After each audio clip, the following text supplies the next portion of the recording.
kelas 12 IPS. Shalom dan salam damai Kristus untuk kita semua. Bertemu kembali dengan Ibu dalam pelajaran pendidikan agama Katolik dan budi pekerti di kelas 12. Nah, anak-anak, Ibu harap kalian bisa mengikuti pembelajaran dengan baik dan tetap semangat. Materi kita kali ini adalah materi yang terakhir. Kita akan membahas bab yang ketiga, yaitu tentang keberagaman dalam hidup bermasyarakat. Keberagaman masyarakat Indonesia menjadi tantangan dalam hidup bermasyarakat dan bernegara. Nah, kadang munculnya perasaan kedaerahan dan kesukuan yang berlebihan dibarengi dengan tindakan yang dapat merusak persatuan, sehingga dapat mengancam keutuhan Negara Kesatuan Republik Indonesia atau NKRI. Oleh sebab itu, untuk mewujudkan kerukunan hidup sebagai sesama anak bangsa, maka dilakukanlah dialog dan kerjasama dengan prinsip kebersamaan, kesetaraan, toleransi, dan juga saling menghormati satu sama lain.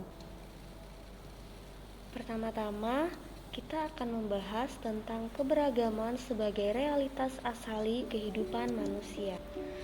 Bangsa Indonesia adalah bangsa yang majemuk atau plural, di mana terdapat beraneka ragam suku, budaya, dan agama. Nah, dalam keberagaman ini, bangsa Indonesia direkatkan oleh semangat hidup bangsa, yaitu Bhinneka Tunggal Ika.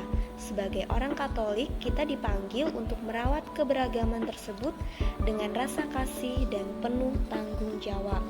Maka pada pembelajaran kali ini, kalian akan diajak untuk memahami dan menghayati makna dan hakikat keberagaman sebagai realitas asali kehidupan manusia, khususnya dalam keberagaman atau kemajemukan hidup bangsa Indonesia sesuai semangat Injili, yaitu semangat Yesus sendiri.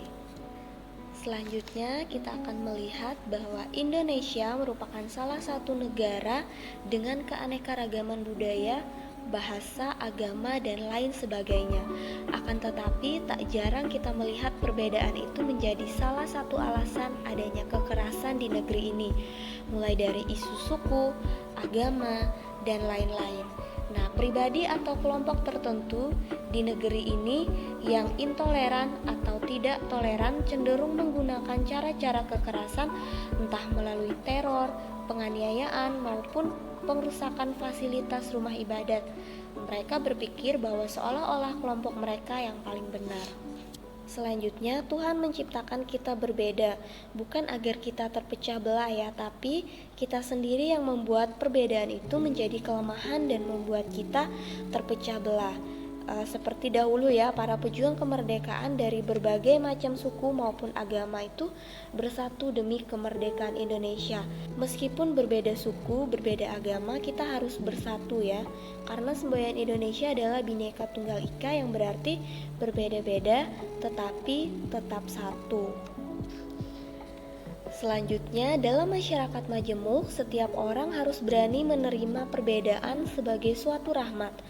Perbedaan atau keanekaragaman adalah keindahan dan merupakan faktor yang memperkaya. Nah, adanya perbedaan itu memberi kesempatan untuk berpartisipasi, menyumbangkan keunikan dan kekhususannya demi kesejahteraan bersama. Kemudian yang selanjutnya, perlu dikembangkan sikap saling menghargai, toleransi, menahan diri, rendah hati, dan rasa solidaritas demi kehidupan yang tentram, harmonis, dan dinamis.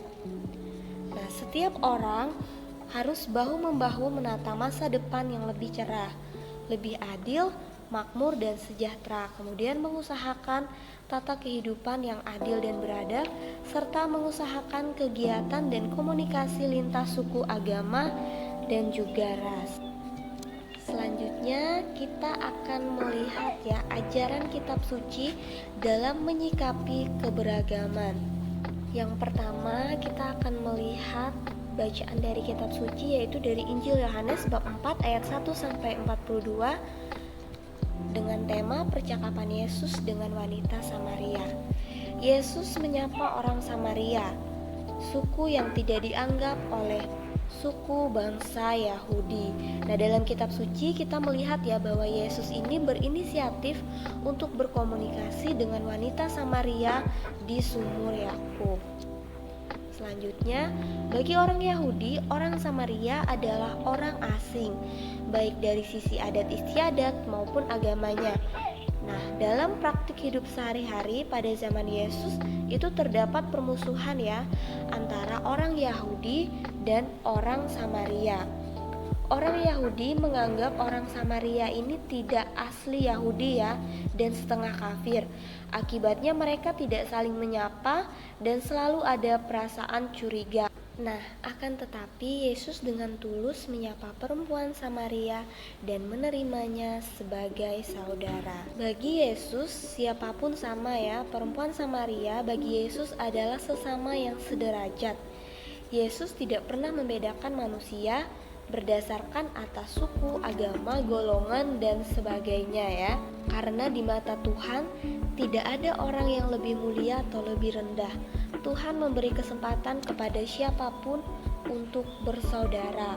Tuhan menyatakan dirinya bukan hanya untuk suku atau golongan tertentu ya, tetapi untuk semua orang. Nah, selanjutnya kita akan membahas tentang mengupayakan perdamaian dan persatuan bangsa. Nah, dilihat dari aspek sosial budaya Nusantara, kita mengetahui bahwa masyarakat Indonesia diwarnai oleh berbagai macam perbedaan, baik suku, ras, agama, budaya, dan bahasa.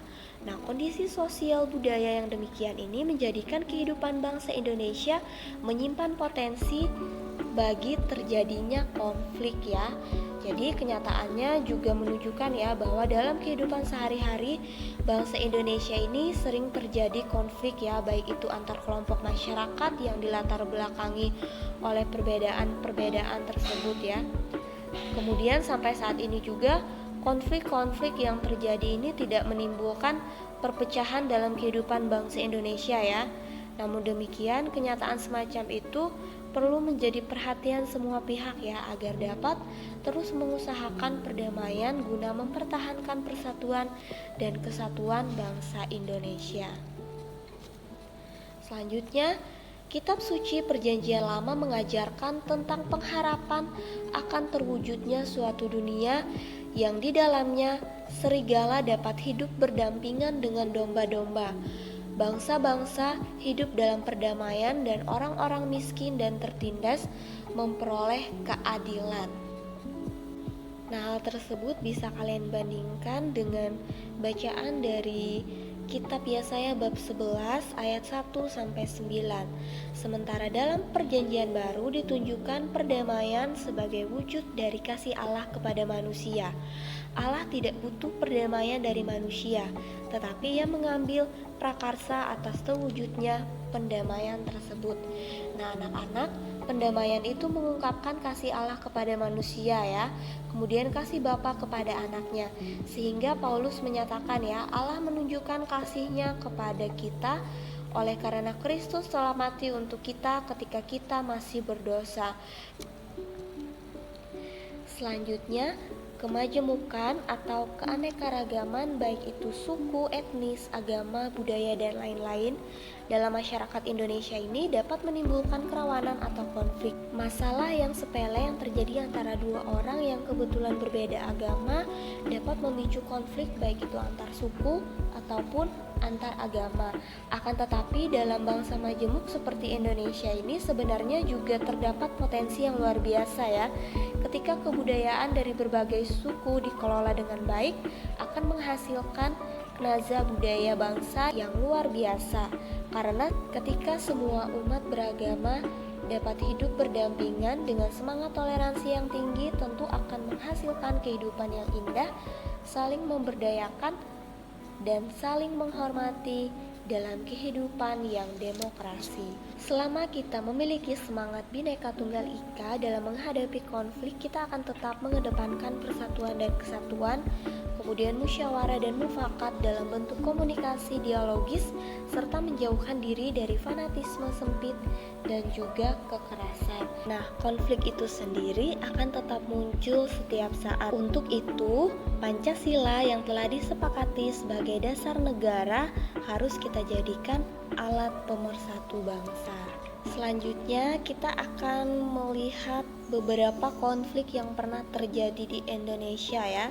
Yang pertama itu adalah konflik horizontal. Kemudian yang kedua adalah konflik vertikal.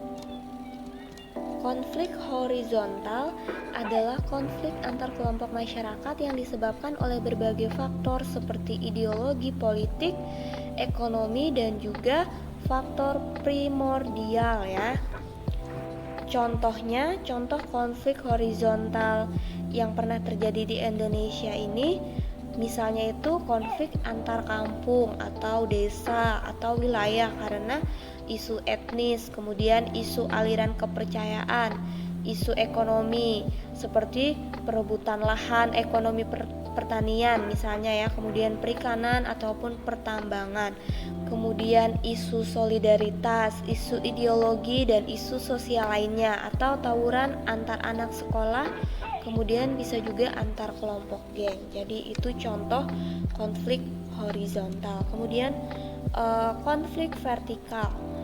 Konflik vertikal adalah konflik antara pemerintah atau penguasa dengan warga masyarakat. Contoh konflik vertikal ini misalnya itu konflik ideologi untuk memisahkan diri dari wilayah Republik Indonesia. Kemudian konflik yang dipicu oleh perlakuan tidak adil dari pemerintah berkaitan dengan pembagian hasil pengolahan sumber daya alam.